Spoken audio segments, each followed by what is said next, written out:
is time now for our weekly feature, Your Life Matters, with clinical social worker Dr. Beth Plachetka from Safe Harbor Counseling and Dr. Beth Speaks. Dr. Beth Plachetka, welcome again. How are you? Good morning, Mike. I'm fine. How are you? Doing well as we're starting to close out October, which, as we've been focusing on, it's the National Bullying Awareness Month, so important all year long to keep folks aware of some of the warning signs and some ways they can help deal with what is going on in a tough situation. But especially this month, we want to kind of hammer home some points and let folks know they're not alone and there is some help. What do we want to focus on today's show about bullying? Well, I think it's important because of the questions that I receive that we also take a look at what do you do? What are the steps that you take? So from the targets, I would get questions that say, okay, what's going on and I need immediate help. Witnesses, I'm more likely to hear from after a presentation about bullying, adult bullying, especially in the workplace, where they say, okay, how can I help? And unfortunately, we rarely, if ever, hear from the bully. So just a reminder that because it spreads, because the emotional and mental and psychological tension is so great, even people who aren't directly involved are experiencing those kinds of emotions and outcomes.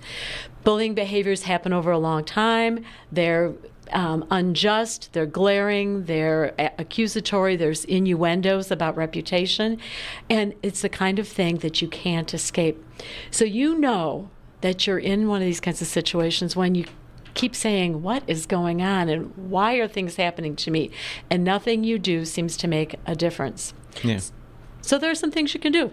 And it's not, for those that are just joining us, maybe missed some previous shows, we are focusing mainly on adult bullying at the workplace or something along those lines. I mean, some of this still could apply if it's your son or daughter at school and they're dealing with bullies as well, but this is a big problem with adults at the workplace, etc. So this is kind of our focus here.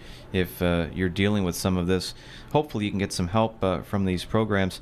So with all of this going on, if you are a target, you feel like you're being bullied, what are some of the things that you can do? Well, I think first we have to remember that it does affect us physically. So the very first thing is you want to start working and feeling better. Quit trying to please the bully. The bully takes great delight. The more you try to problem solve about the situation, the more they're going to twist it on you. So just know that they like the power over you and start focusing on yourself. Get healthy. Eat well, rest, get a lot of sleep, take meds if it's needed. If you can't sleep, talk to a doctor, take care of that. The other thing that you want to do is, with a friend or family member, start looking at your strengths. Often I say to people, you're not necessarily looking for a job, but write your resume. You'd be amazed at how many skills and good qualities you have that you have forgotten about. List people you know who like and care about you. Make sure that you recognize that you're part of a community that does care. Reduce the feeling of being constantly watched and evaluated, because we feel like we're under a microscope when that happens. Remind yourself that while this is really awful, only a small handful of people in the world know what's happening, and so you get to go on about your business as much as possible. And there is no shame in you for somebody else's behavior.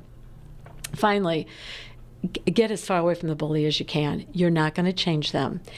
Distance, if you have to change jobs or join clubs, different clubs, get different activities, but remove yourself. And if you can't, at least distance yourself emotionally. Listen and watch what he or she does, but give yourself time to respond. Ask questions, clarify, say, I'll get back to you. That's a great idea, but come back. You don't want to be at their beck and call every second. That's got to be the tough thing. It sounds good to leave your job and work someplace else. That's not always feasible, and it shouldn't have to come to that. But obviously, if it's an untenable situation, you might have to do something drastic like that. But if you love your job, if you need your job, you're just going to have to find other ways to create some distance, whether it's at the workplace or at home, to distance and separate yourself from that situation as best you can. Absolutely. And sometimes that's talking to people